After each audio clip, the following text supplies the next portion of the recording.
Belief in witchcraft is universal. It has both negative and positive responses. In a neutral sense, witchcraft is sorcery, the magical manipulation of forces by casting spells and conjuring or invoking spirits. It has been used by humankind since prehistoric times in an effort to control the environment and enhance daily life. Throughout history, witches have been feared because they were believed to be evil, in consort with the devil, and able to fly through the night on a broomstick and shape-shift into magical creatures. The same women who were sought after, healers, midwives, the wise women and crones, for help were the ones who were also feared for their knowledge. In truth, witches are in tune with nature and with themselves. They are men and women who are dark and light, day and night, healer and justice all in one. To be a witch is to be a keeper of balance, the essential witch.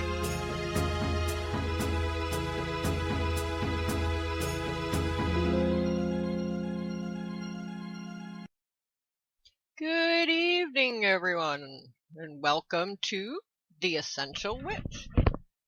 I am your host, Ravenwings, and tonight we are going to be covering witchcraft, but in the kitchen. Because I have covered the earth magic stuff, so I wanted to cover some of the witchcraft stuff that we do in the kitchen. Bear with me, I'm dealing with a little bit of a cold. Oh, and Terry's a little slow. She has a migraine today. Oh, sending healing your way, Terry. There's always been a deep-seated spirituality as part of food preparation. When cooking is combined with ceremonial significance, it transforms the ordinary task into an extraordinary connection with the divine source. And that could be if you're working with a goddess, if you're working with just deities or energies or whatever it is you work with. In many recipes, there are many edible flowers and medicinal herbs which date back to the Middle Ages and even earlier, when ancient witches used them in their recipes and in their healing purposes. Except for foods and herbs that were grown locally, many were quite expensive to purchase, and most of the times the lady of the home had the key to the herb cabinet. The village midwife also held many secrets to curative uses for flowers and herbs, and most were passed down through generations. Meals in those days were heavily spiced to add flavor to otherwise really bland foods, and sometimes even to cover up the taste of decaying foods. There was no way to keep foods cold or preserved the way there are today. Many meals were made within the seasons, not only to increase the spiritual benefits of a recipe, but also eating the seasonal foods at their prescribed times offered nutrients and ensured the highest medicinal potency. And Onyx has entered the room. Welcome, Onyx. And you can all enter the room if you just want to come on in. We do have a chat room here, and this is a live show, so if you have questions, I can actually, talk with you.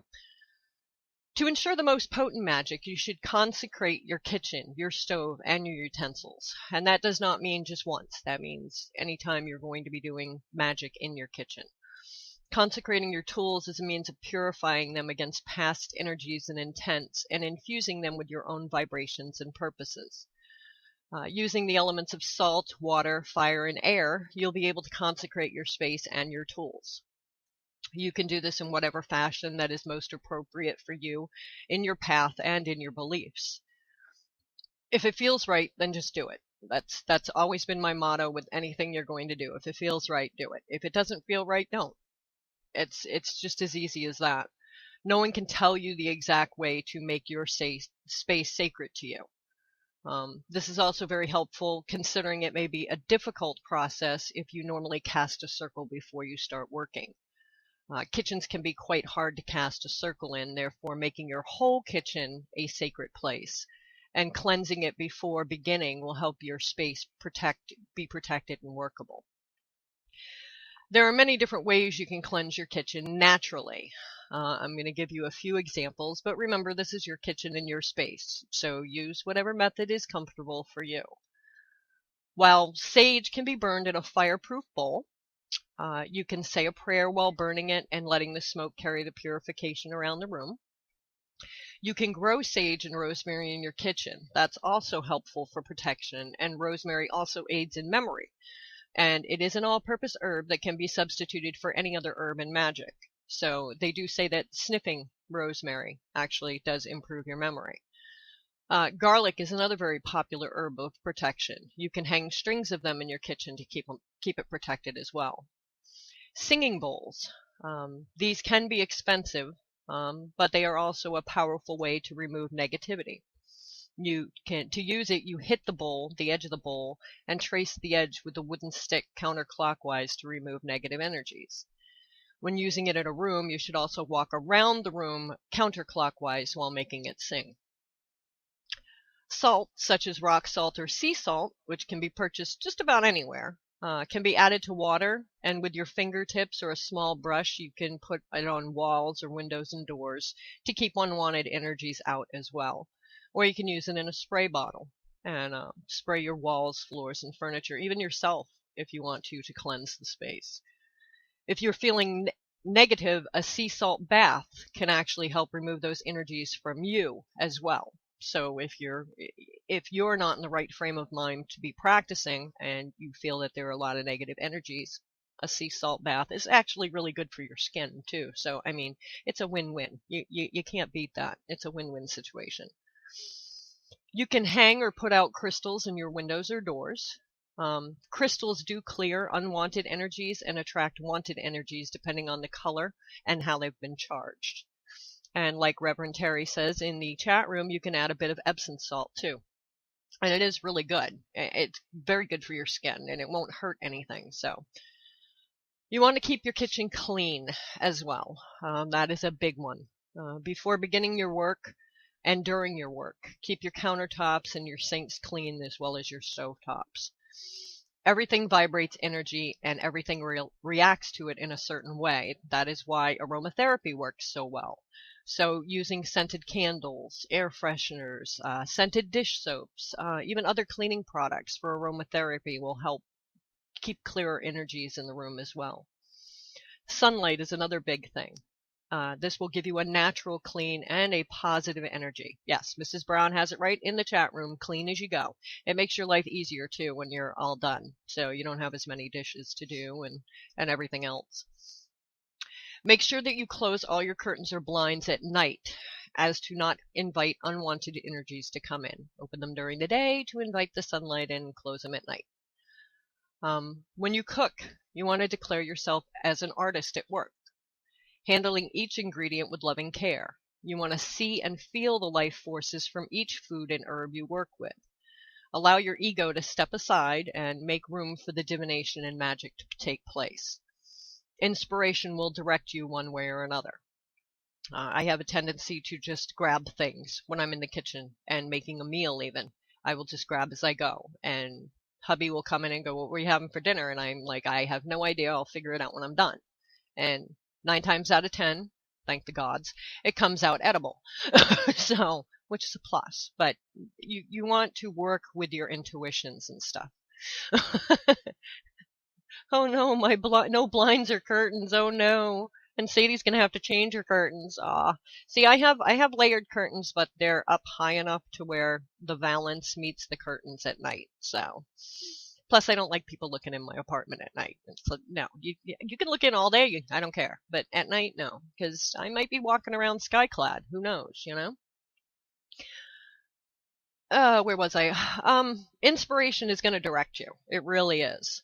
Making foods with love and harmony will raise the vibration of the ingredients and will invoke the most innate healing powers.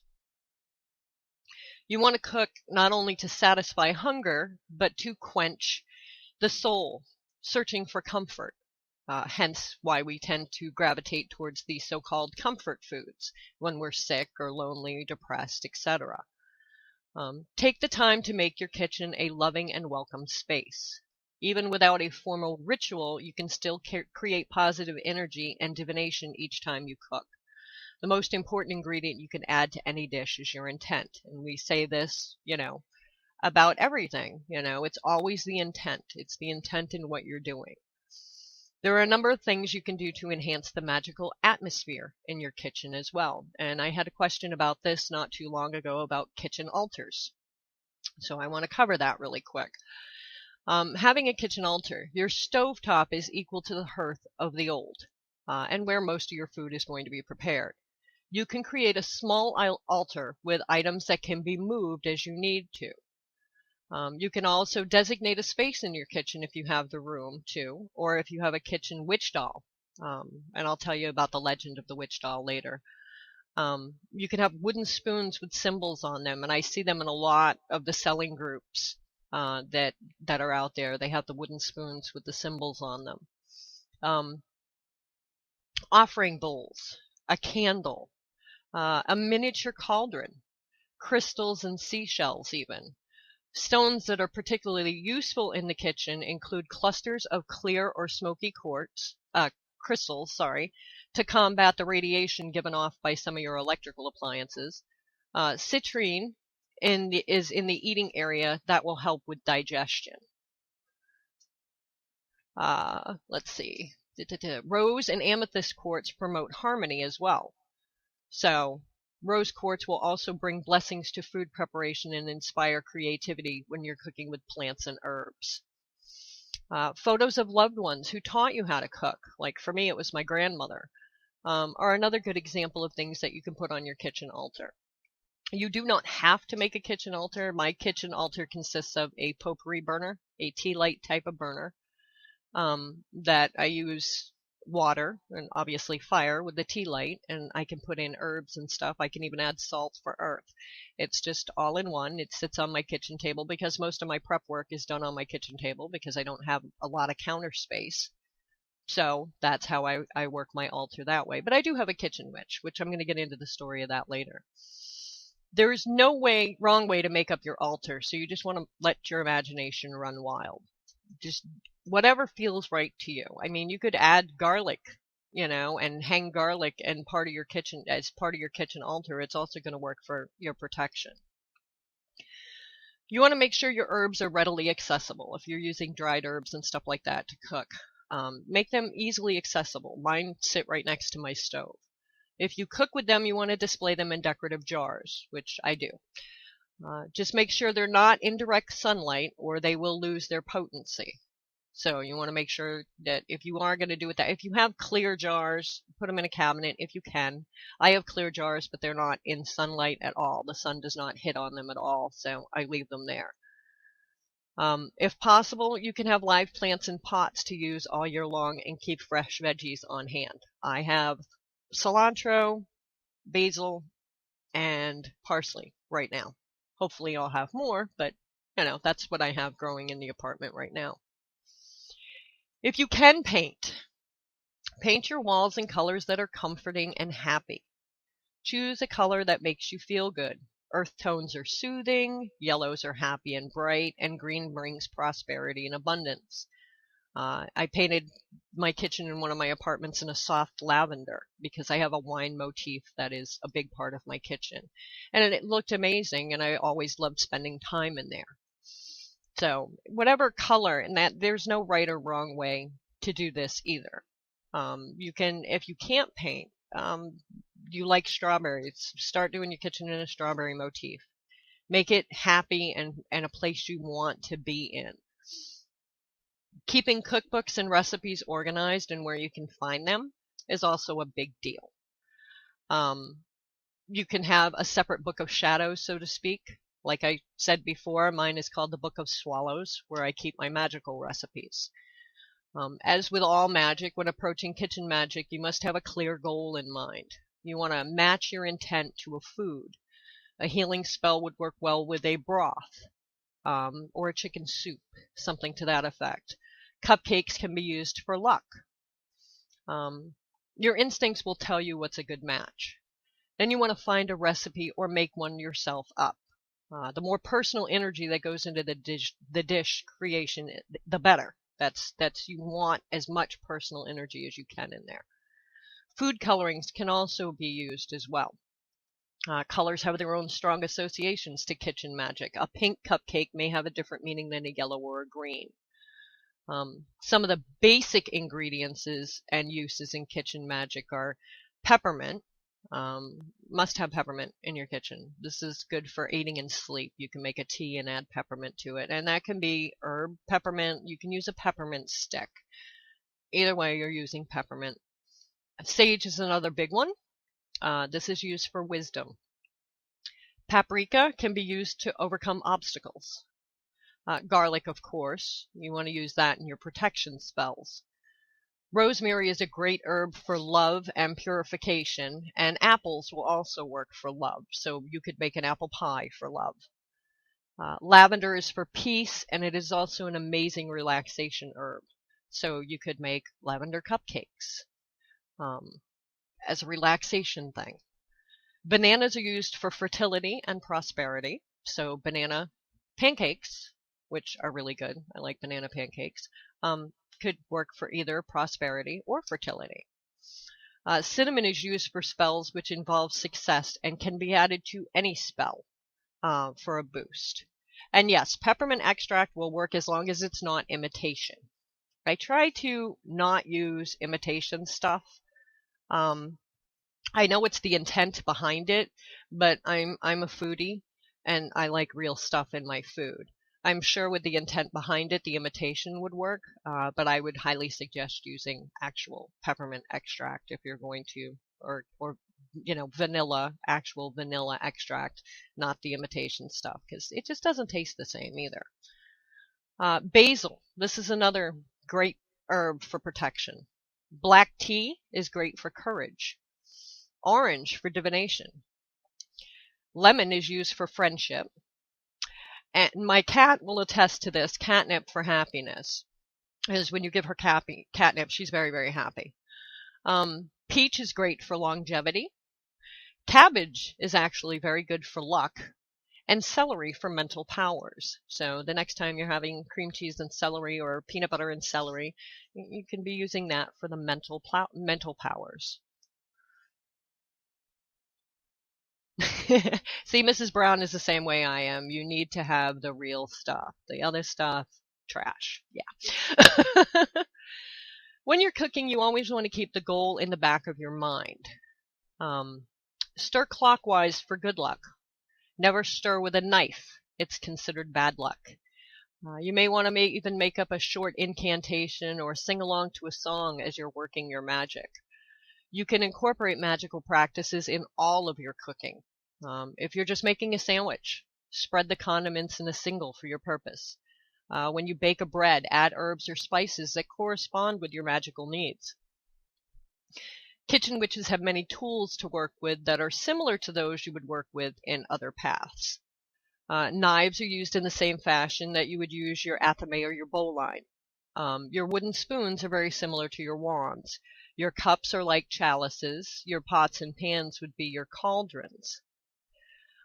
There are many other appliances now in the home that did not exist in the days of old, like microwaves and food processors. So I'm going to give you a list of different items and what they are best suited for in kitchen magic. If you own a blender, blenders are good for mingling with others or stirring up energy. So if you need to stir up energy in a spell, you could make a smoothie in a blender and use that as your spell.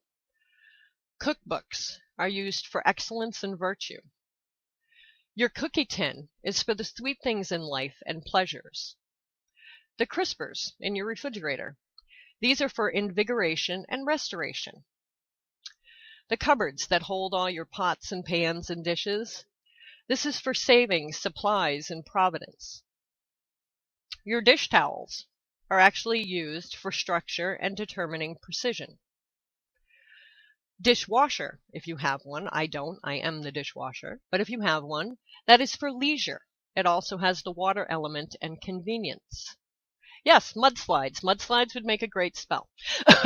Make that in your blender. I like Sadie. Sadie's awesome. You guys got to get in the chat room and see some of the conversations going on in there. They're having pina coladas and mudslides, and I'm over here talking about dish towels. Your drain. Your drain is actually got margaritas. Oh, your drain. This is actually for troubles, burdens, and bad habits because you can wash them down the drain. Your drawers that you keep your silverware and your stuff in. Hidden matters and material goods. Food wrap, such as your saran wraps, such as your aluminum foils and stuff like that. These are for prudence conservation, control, and secrets. For your fork, this is for piercing, penetrating, and perception. Also, you can use your fork when you're making gingerbread men who you have turned into voodoo dolls. You can actually pick your little voodoo doll with your fork. A funnel. Funnels are good for flow, unhindered order, and coaxing energy along. Your knife, obviously, cutting away, sharpness of mind, and separation. Measuring cups are great for evaluation, allotment, and caution. Your microwave. This is for acceleration and legal expedition.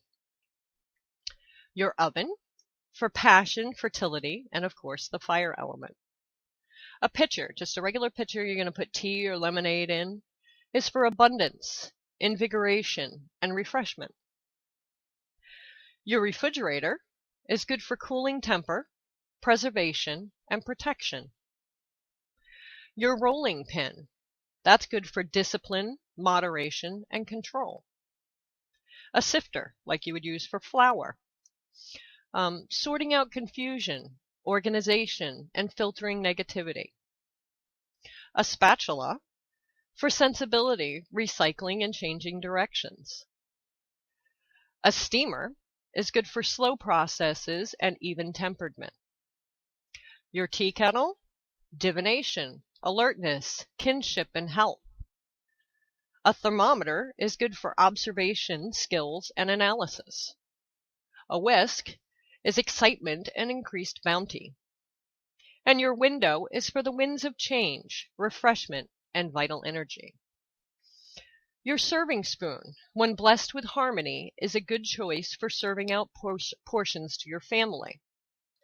Your mixing spoon is good for stirring up energy into your food. Your straining spoons can be hung in your kitchen to filter out negativity. And we're going to take a break right now because it's time to do a commercial break, so you can listen to some of our wonderful sponsors. But when we come back, I'm going to talk a little bit about the legend of the kitchen witch. So stay tuned right now. We're going to listen to some of our wonderful sponsors, and we will be right back.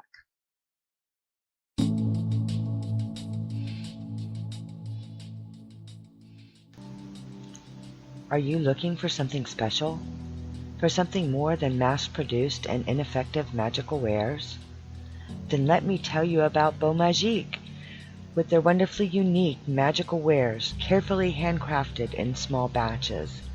From her charged waters using artisan well water gathered under the full moon, to their authentically crafted conjure and anointing oils, powders, and more, all handcrafted by Reverend Terry Brookins, using old and new recipes and super secret sources to be able to share her own brand of magic with everyone. Visit beaumagique.com. That's BEAUXMAGIQUE.com. Visit today. This is what you've been looking for.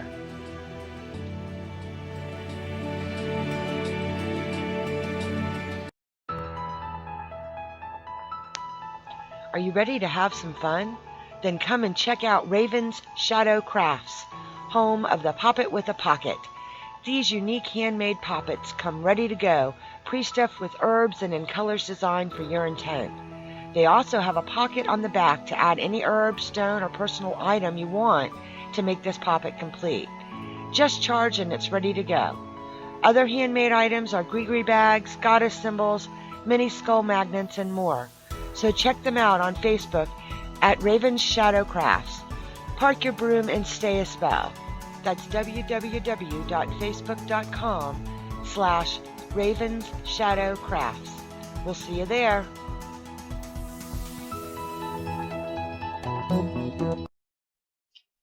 And welcome back, everyone, to The Essential Witch. I am your host, Ravenwings, and tonight we are talking about kitchen magic and different things you use in your kitchen and different ways to do things. So they will be up on the YouTube site afterwards, so if you want to take notes later, you'll be able to stop and pause and take notes. Because I know sometimes I talk fast, and I'm sorry, it's just habit forming for me. So But speaking of spoons, because we had left off on straining spoons, I did want to tell you a little bit about the legend of the kitchen witch doll. The kitchen witch was originated in Scandinavia, Scandinavian countries, years ago. It is said that she has magical powers to bring good luck and to assure a smooth running kitchen. Hang her in your kitchen, pots won't boil over, breads will rise, jellies will gel, eggs won't stick, cakes won't fall, coffee won't be bitter, gravies won't lump, and cookies won't burn. That is the story of the kitchen witch. She is supposed to protect all of your food. So, and I do have a little kitchen witch and a broom that I hang up in my kitchen. She's kind of cute. So, but that is it. It was originated in Scandinavia. So, just so you know, I like putting little things out there. There are also a few other wives' tales and legends that pertain to kitchen witchery as well. If an apple bursts in the oven while you're baking it, good news is on the way for the cook. Can the kitchen witch just keep my husband from burning everything? I'm hoping so. I figure if, cookies won't burn, maybe nothing else will burn. If an egg cracks while you're boiling it, that is a sign that visitors are expected. When rice forms a ring around a pot while it's cooking, the cook will become rich. Now, I've had rice form a ring around the pot. I'm still waiting to be rich. But these are old wives' tales and stuff, so. Knocking over the sugar bowl is a sign of money. Spilling pepper signifies an upcoming fight, while spilling salt is a well-known sign of trouble. You want to throw a pinch of salt or pepper over your left shoulder to avoid the hex.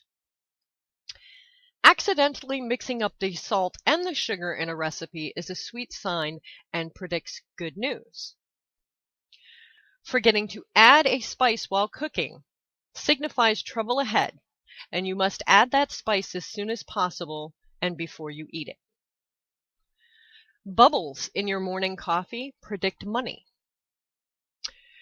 If they are near the side of the cup you drink from, the money will come soon.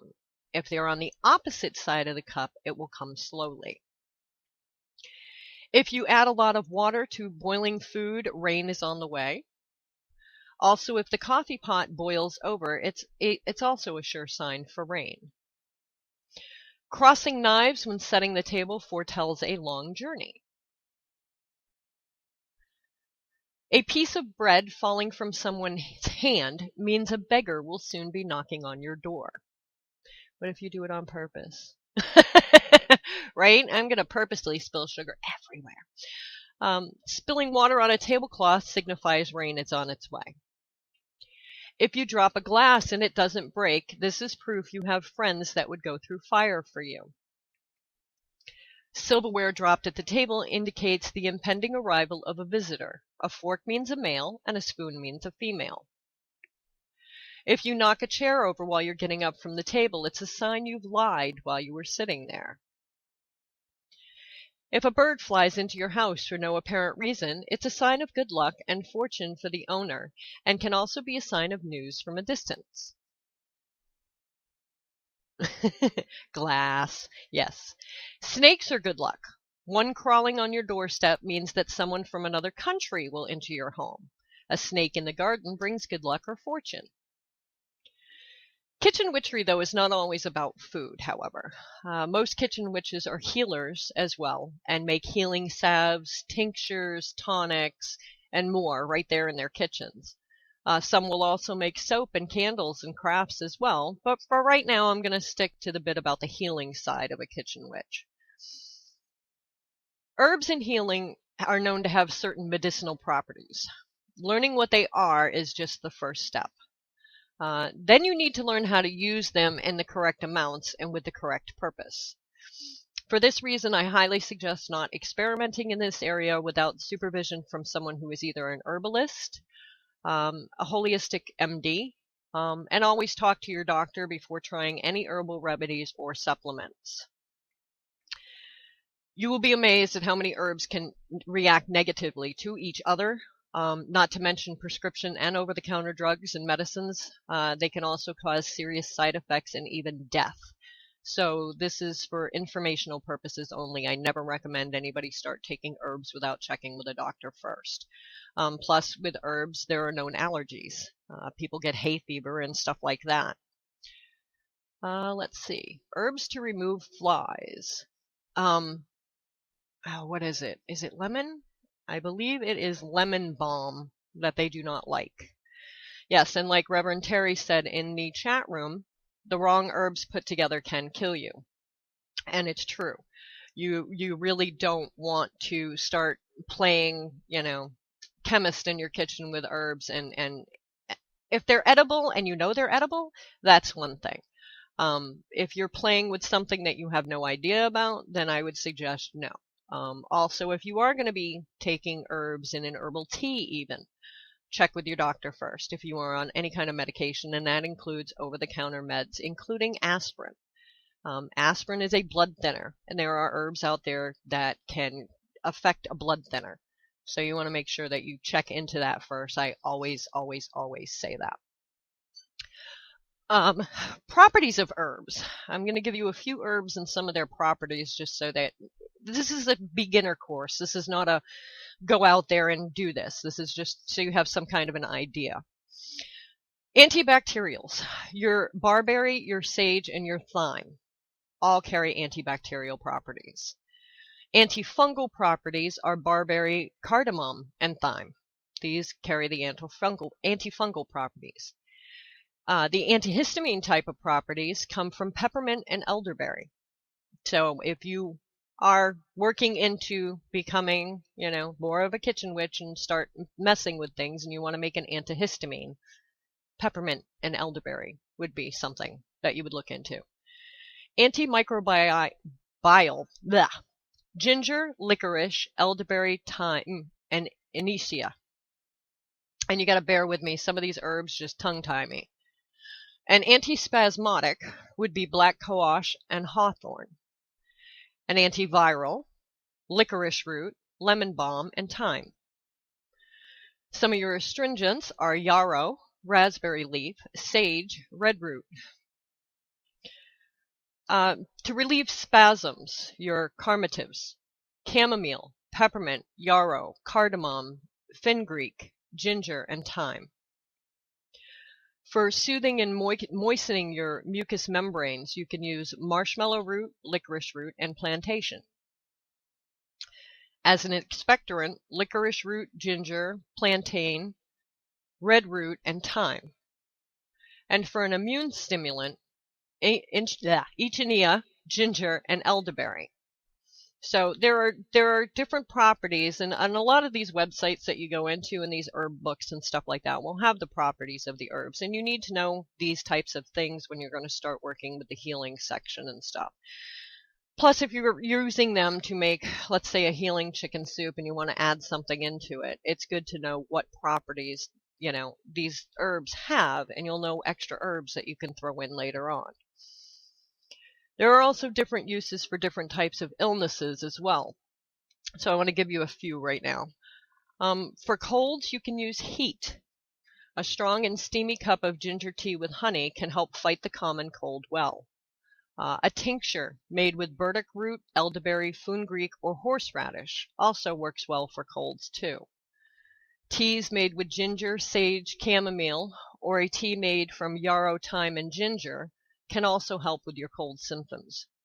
And if you want to use aromatherapy as a formula, you can use eucalyptus mixed with thyme, cinnamon, and lavender, and that's very soothing for a cold.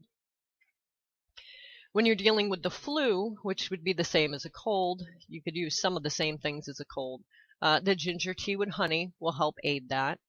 A tincture made with yarrow, elderberry, cardamom, echinacea, and licorice root. And you can also add bone set if you have like bone chilling pain.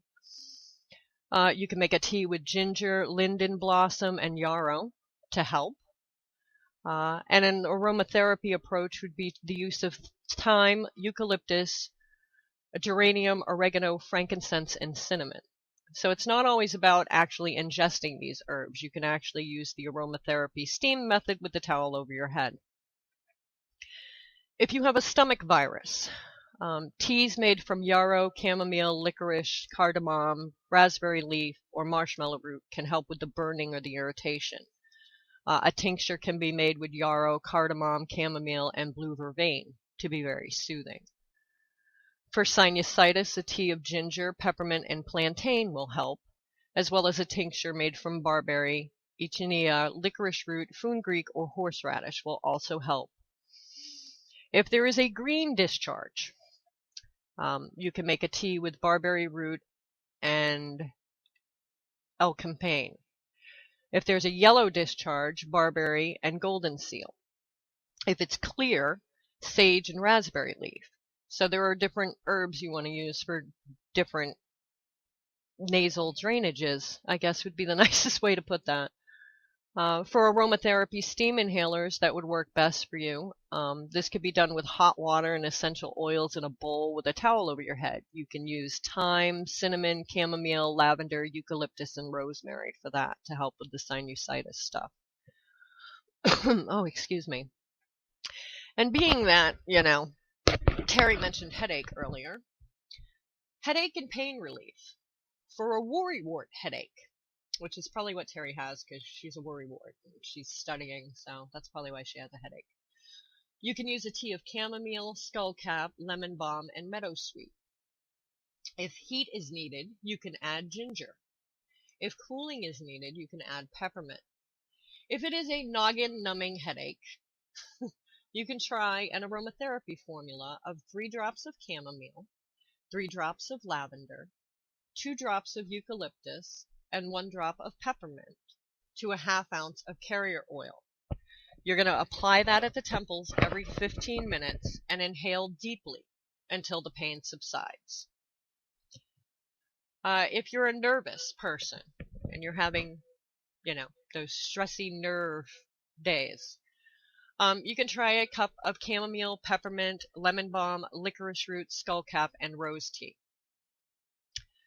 If support for the heart is needed, you can add hawthorn berries.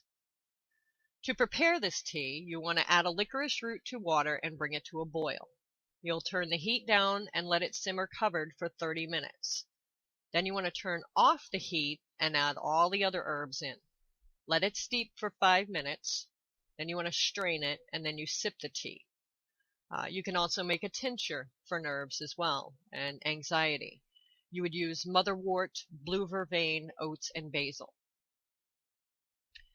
For a sore throat, a general tincture would be burdock root, echinacea, and licorice root. If there's swelling in your lymph nodes, you can use red root, burdock root, and cleavers. A soothing tea would be marshmallow root or sage with honey. And while we're on the subject of herbs, I also wanted to add a little bit of info in here to do with planting and harvesting, as well as storing and drying and all that stuff. For those of you who can't afford or do not have the room for an outdoor garden, you can consider indoor gardening. Be sure to plant the seeds in the proper phases of the moon, and you want to put the pots in window boxes, put them in pots or window boxes so that you can get the light to them. Situate these plants where they will receive some sunshine. Your glazed terracotta pots work the best for herbs. 3 hours after watering a plant in an unglazed earth pot, it will be dry inside, and plastic pots are not favored at all. If it's still warm outside and you can, take the plants outside once a week and spray them with a light mist of water. Allow them to receive direct sunlight on a regular basis if they need sunshine, because your window glasses and your screens will screen out some of the vital energies from the sun for the plant. Artificial grow lights now in use by some gardeners are fine, but not for magical herbs. Just so you know, if you're going to just use these herbs for cooking and nothing else and not use them for magic at all, that's fine. But for magical herbs, they actually need the sunlight. Even though the garden has been moved indoors, many of the old procedures can still be followed. With a magic garden to be just that, it's more than a collection of plants with mysterious and fabled pasts. It's a place where energy meets energy and where old forgotten magic of the earth lies waiting within the enchanting or sacred herb that you are making, that growing. Blah. It is a glade where birds sing and dews collect from the moon pools. It is tightly curled leaves and scented flowers. It's a place where the wise, if they kneel upon the earth, can listen carefully and can hear the heartbeat of nature murmuring softly in a single leaf or a single stalk of one of the billion plants nurtured by our blessed planet. Witches respect all forms of life, including plants, especially kitchen witches. Fortunately, herbs are hopelessly self-sacrificing. They were scattered on our planet to nourish and to aid us in our practice of magic, but never fail to ask permission from any plant for which you wish to pluck a leaf or a flower, or to leave something behind as a payment for taking part of that plant. And you never want to take more than 2/3 of a plant. You will kill it. If you take more than 2/3 of a plant, it will absolutely die.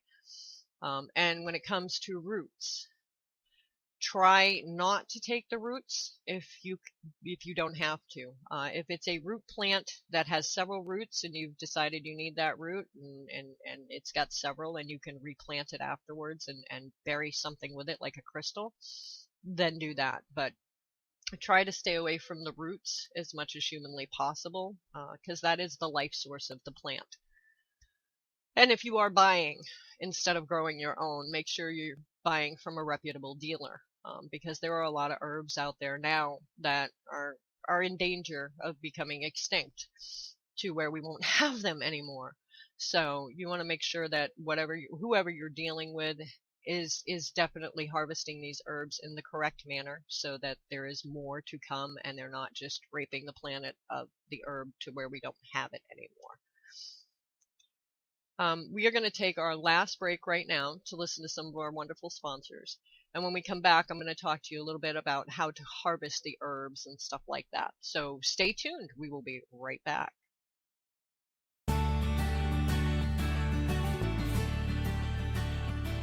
Is your potential being blocked? Are you keeping yourself from achieving your goals? Do you feel like you're out of step with your life? Are you looking for some answers? Drew-Ann Welch is here to help you release your blockages through sound therapy and energy work, intuitive counseling, or tarot readings. Drew-Ann is also an author, speaker, educator, and Reiki master. Learn more or book your session today at drewannwelch.com.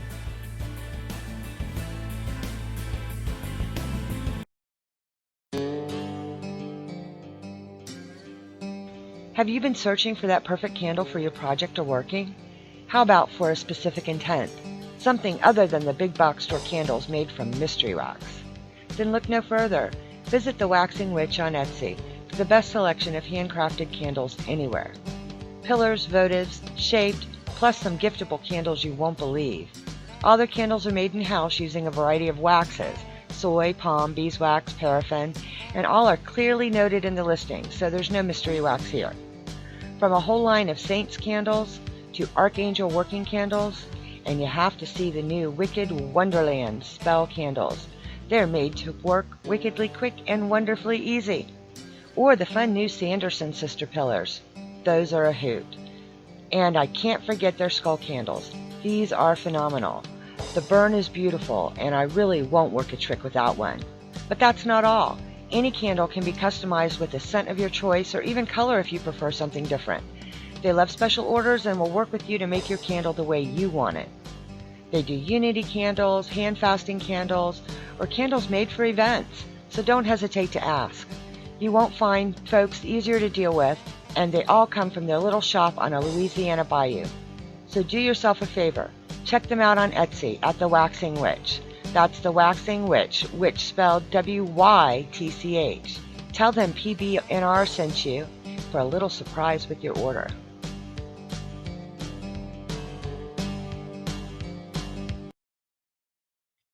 And we are back with The Essential Witch. I am your host, Ravenwings, and today we are talking about kitchen witchcraft and different aspects of kitchen witchcrafts. And Sadie in the chat room brought up a good point. If you are pregnant, do not use any herbs whatsoever. If you are wanting to drink a chamomile tea, I don't care what it is, which chamomile is one of the most gentle herbs out there. Check with your doctor first. There are herbs out there that can really, really, really affect a pregnancy. And she would like to suggest a book, and I would be more than happy to let them all know what that book would be. So, Sadie, whatever you want to suggest for a book, that would be fantastic. And I do have on, if you guys check out Walking the Crooked Path, if you go into the notes on Walking the Crooked Path, I do have a reading book suggestion type of thing. So if you're looking for books to read, I do have a number of books on that page as well that you can look up and see if it's something you want to get into, because I've talked with a lot of authors and stuff too, so I have a lot of their books on there too. So, harvesting herbs. If you're going to be harvesting your own instead of buying from the store or buying from a vendor or whatever the case may be, if you're going to be harvesting fresh herbs, the best time to harvest is before the herbs have gone to flower. But if you do miss this, don't worry too much. Just remove the flowers whenever you see them popping up. And the book that she is going to recommend is Michael Castleman's book with medicinal herbs that she began with. So yes, that's definitely a good book. I mean, before you go saying, okay, I'm a kitchen witch and this is what I'm going to do and I'm going to mix this and I'm going to mix that, you really, really, really need to study herbs and stuff, because you need to know the correct dosages, side effects, warnings, everything. So yeah, you want to really study the herbs and stuff before you go too crazy with them, because there are some herbs you can't put on your skin either. So, and some that will soak into your skin as well, that can cause harmful issues. So yeah, you always, always, always, always want to check. As far as harvesting, it's a good practice throughout the growing season. Your herbs will be stronger and tastier if the energy goes back into the plant and not into the flower. Remember to thank your plants and ask permissions to cut them, and don't take more than 1/3 of an entire plant each harvest. So, and Mark Denard in our chat room said the Encyclopedia of Medical Herbs as well. So there's another one you guys can check out as well. And you can check these out at a library. I mean, pagan books are hard to find in a library, but most of the time you can find books on herbs. So aromatherapy and herbs and stuff like that you can normally find in your local library, which saves us money. You can just take the book out for free. So I totally recommend going to your public library and checking things out there as well. The best time to cut your plants is mid-morning, when the dew has already evaporated, but wilting from the midday afternoon sun hasn't begun to start yet. If you like to garden by the moon, the best time to harvest is just about any time during the waning moon, and on August 1st. That's also a waning moon, so you can do that on August 1st as well. Yes, and Onyx Moon said to check out Amazon for Kindle. There's lots of free ones, and there is. And if you watch the selling groups, a lot of the selling groups will put up in the selling groups when there's free books going around too, for Kindle books and stuff too. So keep your eyes on the selling groups. There's a lot of times that'll post in there too. You also want to remember not to harvest your perennials too late in the season. These need time to recover before your first frost. Annuals, on the other hand, you may want to do a final harvest before the first frost, at which time you will harvest the entire plant. If you're planning on using your herbs fresh, just run them under some cold water, shake off the excess water. You can wrap them in paper towels and store them in the fridge. If you're planning on using the herbs in a day or two, just put them in the fridge as is, and wash them off before you plan on using them. This way they'll last a little longer. Do not wrap them in plastic or use baggies. They will wilt and go bad quickly. They need air to circulate around them to keep them as fresh as possible for as long as possible. There are also several ways to dry herbs depending on the type of the herb. If you're drying herbs with large leaves, such as your basil, your sage, and your parsley, it's best to tie the bunches together with some cotton twine and dry in a cool, dry place away from direct sunlight, where there's a good amount of air circulating, like a basement or a barn, or just somewhere where you have a fan even. You can hang them in the kitchen, so you have them right there when you need them for cooking and stuff like that. Or you could just hang them on your clothesline as long as it's not in direct sunlight when you're doing it. If you're drying culinary herbs outside or in your basement, it's very dusty. You may want to consider covering them with paper bags. Dusty herbs don't really taste all that good. Depending on the herb and its water content and how much air you have circulating, your herbs should dry in 2 to 4 weeks. If you're drying herbs with seed heads such as dill, coriander, and fennel, it's best to put those herbs in a paper sack and tie the stems together at the top of the sack. You can shake them periodically to loosen the seeds. They should dry in about 3 weeks. Another way to dry herbs is by using screens. This takes up a lot of room, so if you don't have a lot of room, that's a little bit harder. You can, if you're going to do them on screens, you just remove the leaves from the stems and you lay them out on the screens, and the screens are propped up so that air can circulate around them, and they dry in just a few days. You can consider freezing your herbs, especially if space is an issue. It's really easy. You just take a bunch of clean leaves like mint or basil, oregano, anything with the larger leaf. Put these in a food processor with a little bit of water and process. You can pour these into ice cube trays and freeze. Once frozen, you can store them in freezer bags. Make sure you label them, because once they're processed, they're all going to look a lot like each other. And I don't think you're going to want pineapple mint in your spaghetti sauce. So when you want to add a little pop to your favorite recipe, you can throw in an ice cube, because a standard size ice cube is about a tablespoon of pureed herb. Other than culinary herbs, you may want to consider preserving medicinal herbs as well. This recipe will work with medicinal herbs used topically, like comfrey. It's big and beautiful and works wonders on burns, scrapes, cuts, and generally all boo-boos. You can make a poultice and freeze it to use in the winter, or you can make a salve. You can harvest a bunch of comfrey leaves, shake them well to get off any bugs or stray materials. You use equal parts of compressed leaves to olive oil. So 2 cups of compressed comfrey leaves to 2 cups olive oil.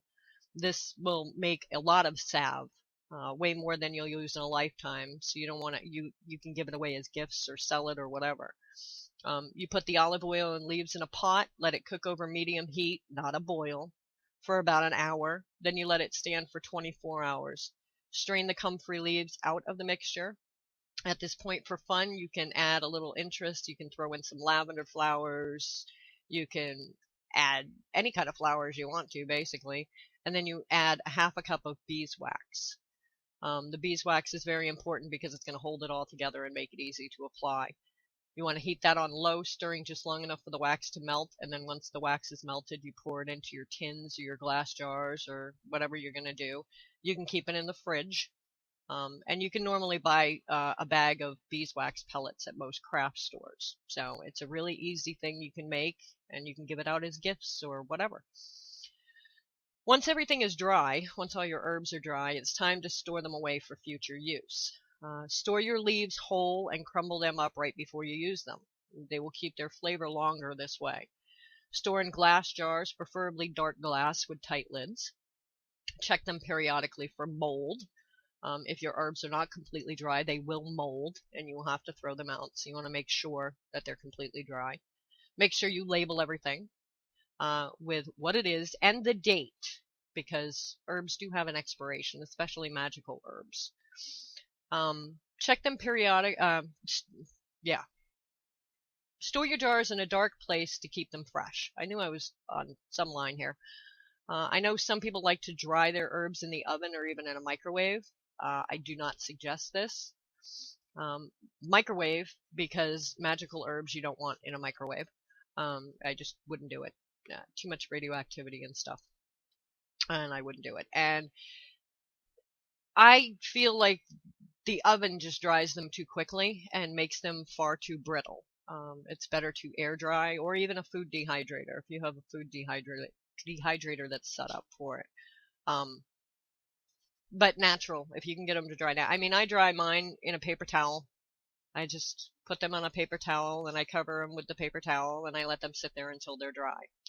So, I don't know. I just like it that way. They just stay better that way. So I'm going to move back into the food part again. When you're serving all of these wonderful magical meals, make sure your presentation looks as magical as the meal, and always add your personal touches to it as well. Add fresh herbs to garnish a soup, a ribbon to decorate a cake, and icing sugar can be used to draw symbols. Cookie cutters come in so many shapes, with crescent moons being both mystical looking and easy to track down. Aphrodite lovers, you can't go wrong with cookie cutter hearts. And while you're not necessarily advocating eating your own voodoo doll, who knows what a homemade gingerbread man might represent. So, I mean, you could even make your own voodoo doll with a gingerbread man. You can go as far as you like with this. That's the one thing about kitchen magic. You can do with it as you wish. A plate with a daisy pattern can be used when looking for friendship, for example. If you're cooking a magical meal for two, you might want to think about putting out some colored candles to inspire the mood. Food to inspire self-confidence might have a lot of lovely orange, red, and yellow. Or be flavored with chili peppers even. You can even arrange the toppings to resemble the sun to harness courage or power. Witchcraft doesn't have to be solemn, and cooking does not have to be mundane. You want to let your saucepan be your cauldron. Swap your wand in for a cooking spoon or a kitchen knife, and have fun. Get crafty with it and enjoy it. You want to be in that kitchen and enjoying yourself. But that is my show for today.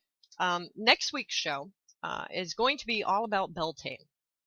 I have planned a show because May 1st is Beltane, the day after Terry's birthday. So, because Terry is at the end of this month, so happy birthday, Terry. But next week I will be doing a show completely on Beltane, so that, you guys will get a little bit of what I do and some different ideas of celebrating it without having a full-blown ritual where you have to get dressed and do all this other stuff. I'm going to show you some of the ways that I do it. And this Sunday I will be back with you guys at 4 o'clock for Walking the Crooked Path, and I have Karen Tate on. This should be an amazing interview. So I finally get her on the other side of the mic, so that should be pretty interesting because she's normally the one doing the interview. So this should be kind of fun. She's probably going to end up interviewing me while I interview her. But I want to thank you all for coming tonight and listening to me ramble. And I hope everybody has a wonderful evening, and we will see you soon. Have a great night.